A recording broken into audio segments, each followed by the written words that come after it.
The morning air carried a strange stillness, the kind that settles before something irreversible unfolds.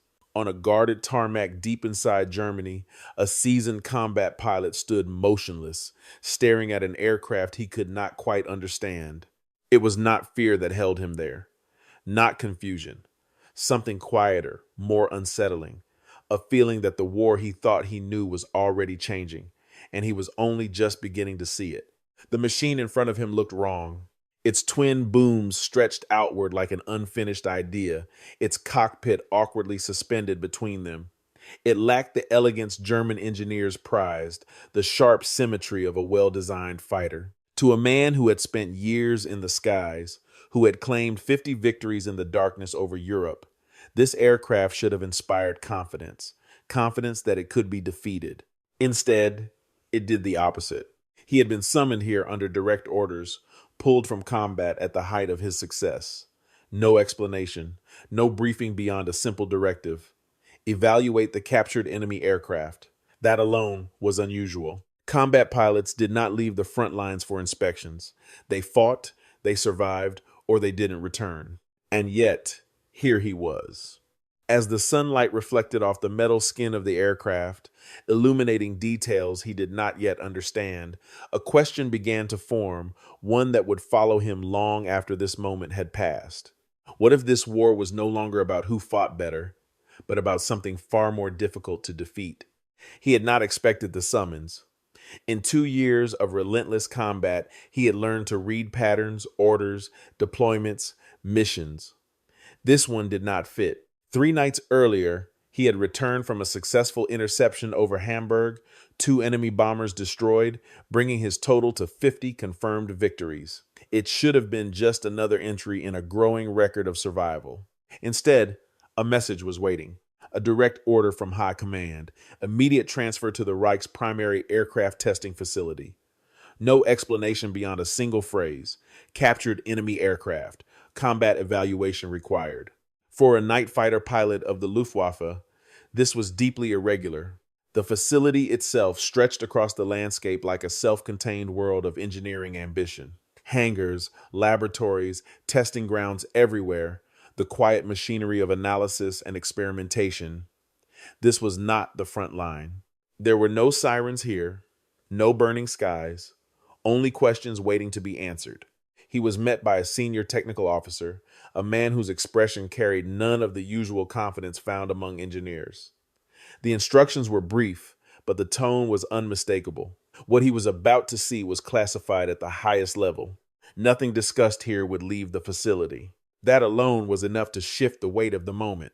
They walked past rows of captured aircraft machines he knew well, adversaries he had faced in the air. Each one represented a familiar threat, something measurable, something understood, until they reached the final hangar. Inside, under artificial light, stood the aircraft he had seen on the tarmac. Up close, its details became clearer. Twin engines mounted along extended booms, a central cockpit that seemed disconnected from the rest of the structure. At first glance, it still appeared flawed, its lines awkward, its visibility compromised in certain angles. In a traditional dogfight, those weaknesses could be exploited. A skilled pilot would know where to strike. But as he moved closer, something began to feel different. The surface of the aircraft was unnaturally smooth. The seams were nearly invisible. Every panel aligned with a level of precision he had not seen before. This was not the result of craftsmanship. It was something else entirely. Something standardized, repeatable. He ran his hand along the metal, noticing the absence of irregularities that were common in aircraft he had flown. Back home, assembly required adjustment, refinement, human judgment. No two machines were exactly alike. This one felt as though it had been produced by a system that did not rely on individual skill. When he finally reached the nose, the realization deepened. All of its firepower was concentrated in a single forward point. No need to calculate convergence.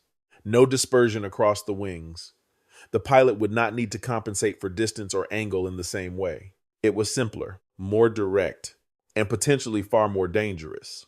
He stepped back slightly, studying the aircraft as a whole once again. On the surface, it still looked like something that could be outmaneuvered, outflown, defeated by experience and instinct. But beneath that surface, a different question was beginning to take shape. Not whether it could be beaten in a fight, but whether it had been designed for a kind of war that his side was not prepared to face. The engineers did not begin with weapons or speed. Instead, they led him somewhere far more unsettling: the question of survival. Inside a controlled testing chamber, the demonstration was simple in concept, but devastating in implication. One of the aircraft's engines had been completely shut down during flight tests, not simulated, not reduced power, fully disabled. And yet, the aircraft continued to fly. He read the report twice, as if expecting the numbers to change. At altitude, with one engine dead, the aircraft maintained level flight. Control remained stable. Maneuvers were still possible. The pilot had not only survived the test, he had completed it, climbed, turned, and landed without incident. For a moment, there was silence, because he understood exactly what that meant. In his own aircraft, a twin-engine heavy fighter he knew intimately, an engine failure was often a death sentence. The sudden imbalance of thrust would pull the aircraft violently off course. Pilots fought the controls for seconds, sometimes less, before losing stability entirely. Many never made it back. Some never even had time to escape. He had lost men that way. Experienced pilots, skilled, disciplined, gone not because of enemy fire, but because the machine itself could not forgive a single failure. This aircraft was different. The explanation, when it came, was methodical. Counter-rotating propellers reduced the violent asymmetry of thrust. The engines were positioned closer to the center line, minimizing the rotational force when one failed. Large vertical stabilizers absorbed what imbalance remained. Every element had been designed with a single assumption in mind. Failure was not an exception, it was expected. That assumption changed everything. It meant the aircraft was not built to perform perfectly under ideal conditions. It was built to endure imperfect ones. And in war, nothing was ever ideal. The realization did not come all at once. It settled slowly, almost reluctantly. For years, the philosophy had been clear: maximize performance, push speed, climb rate, maneuverability to their limits. Victory belonged to the superior machine, flown by the superior pilot. But what if that was no longer true? What if the defining advantage was not how well an aircraft performed at its peak, but how well it survived when everything went wrong? The next set of data only deepened the unease. Maps were spread across the table, calculations already marked in precise detail. Range figures, fuel capacity, endurance under combat conditions. Numbers that, at first glance, seemed abstract until they were placed against geography. With external fuel tanks, this aircraft could travel distances that redefined the battlefield entirely. From bases across the channel, it could reach deep into enemy territory, far beyond what had once been considered possible for a fighter escort. Cities that had relied on distance as protection were no longer out of reach. Strategic assumptions began to collapse, one after another. Interception tactics had always depended on timing, on striking bombers before their escorts could arrive, on exploiting the limits of range. But if those limits no longer existed, then the entire system of defense would be forced into a position it was never designed to hold. And then came the final calculation: engagement time. Fighters launched to intercept could remain in combat for only a brief window before fuel constraints forced them to withdraw. Minutes, sometimes less than 20, before they had to turn back or risk not returning at all. But this aircraft and others like it could remain over the target for far longer. Not just to engage, but to endure, to wait, to outlast every wave of defense sent against it. It was a different kind of dominance, not based on speed or firepower alone, but on presence, on the ability to remain when others could not. And in that moment, the nature of the conflict shifted, because this was no longer a contest of maneuver or skill in the air. It was becoming a test of time. The final stage of the evaluation did not take place in a hangar or a test chamber. It unfolded in a quiet room filled with documents, reports, photographs, production figures gathered from across the Atlantic. At first glance, it seemed disconnected from the aircraft itself. It was anything but.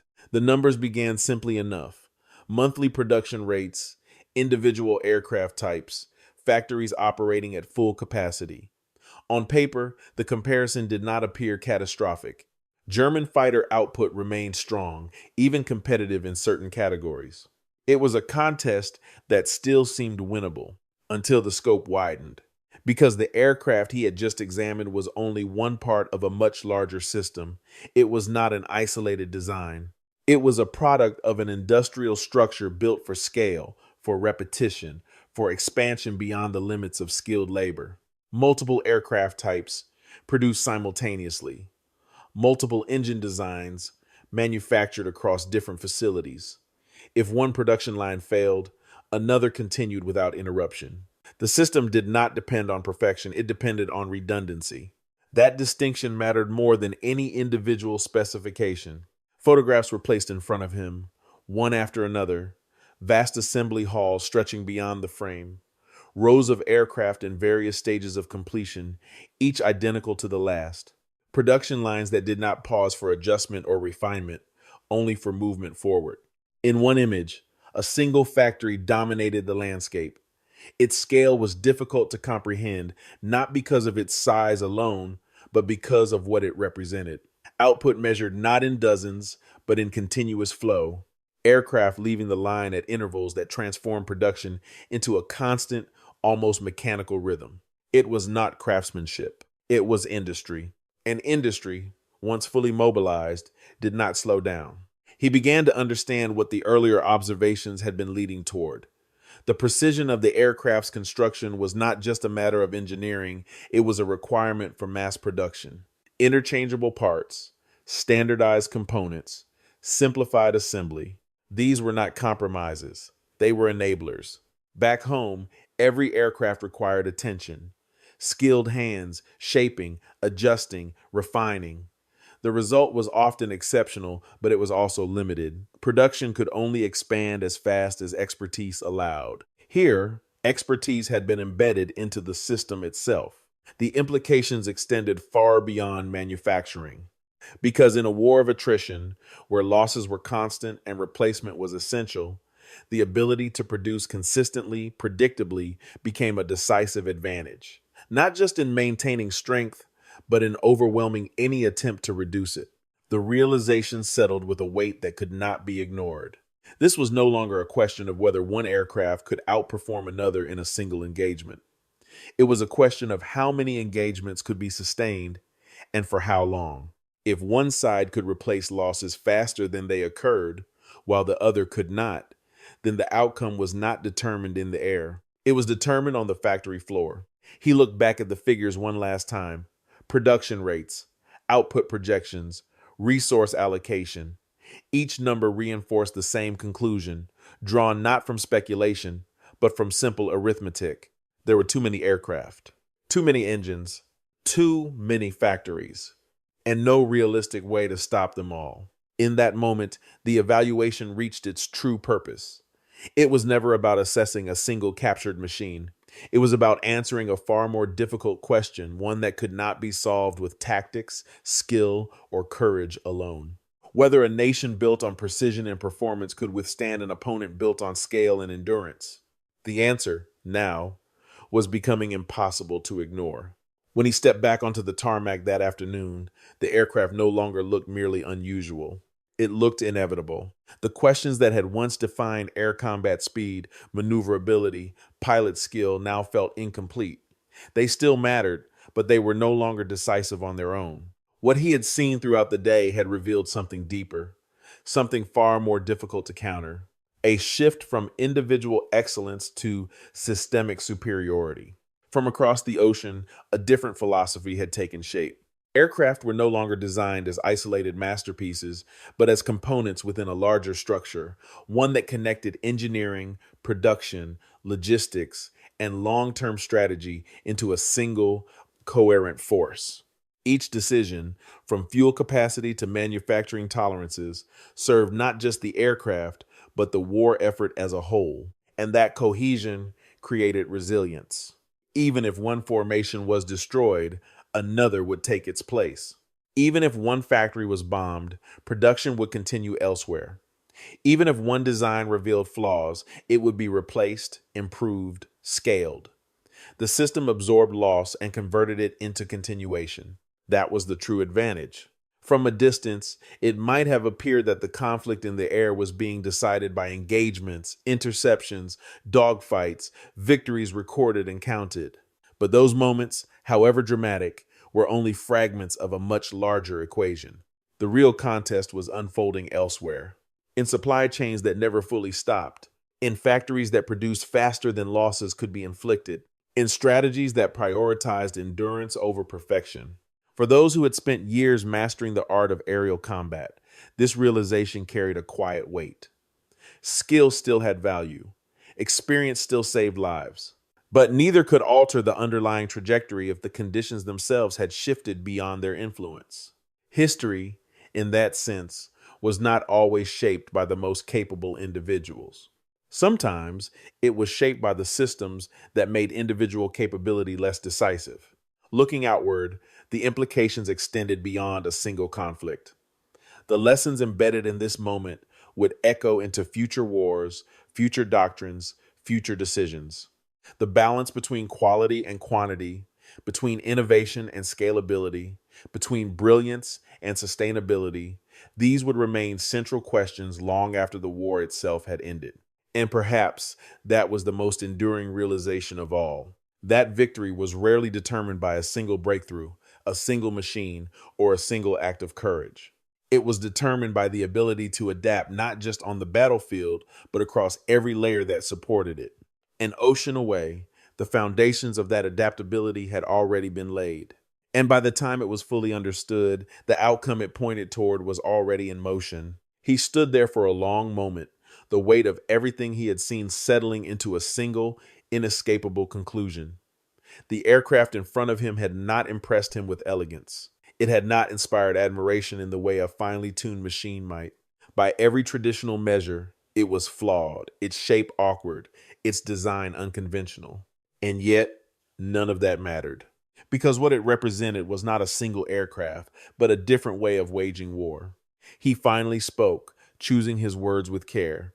Yes, the aircraft had weaknesses. In the hands of a skilled pilot, those weaknesses could be exploited. In a controlled engagement, under the right conditions, it could be defeated. But war was not fought under perfect conditions. What mattered was not whether one aircraft could outfight another in a single encounter. What mattered was how many could be built, how far they could travel, how long they could remain, and how easily they could be replaced. And on those terms, the balance had already shifted. He had spent years refining his craft, learning to read the sky, to anticipate movement, to make decisions in fractions of a second. Those skills had carried him through dozens of missions, through moments where survival depended entirely on instinct and precision. But standing there now, he understood something that no amount of experience could overcome. If the opposing side could produce aircraft faster than they could be destroyed, then every victory in the air became temporary. If their machines could remain in combat longer, then every defensive effort became reactive. If their reach extended beyond every assumed limit, then no target was truly secure. It was not a matter of courage. It was not a matter of discipline. It was a matter of scale. And scale, once fully realized, reshaped everything around it. Days later, he would return to combat. The missions would continue. Engagements would still be fought. Victories still recorded. From the outside, little would seem different. The war would go on, as wars always do, one operation at a time.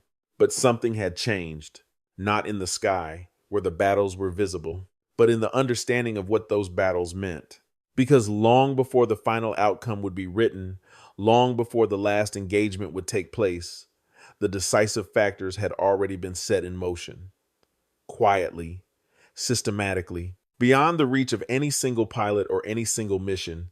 And for those who had seen it clearly, even for a brief moment on a quiet airfield, the conclusion was difficult to escape. Some wars are lost, not when the fighting ends, but when the balance behind the fighting can no longer be changed. If this story gave you a new perspective on how wars are truly decided, consider sharing your thoughts below. What do you believe matters more in modern conflict, technological superiority, or industrial capacity? And if you want to explore more untold stories that shaped the outcome of World War II, you can follow along for the next chapter.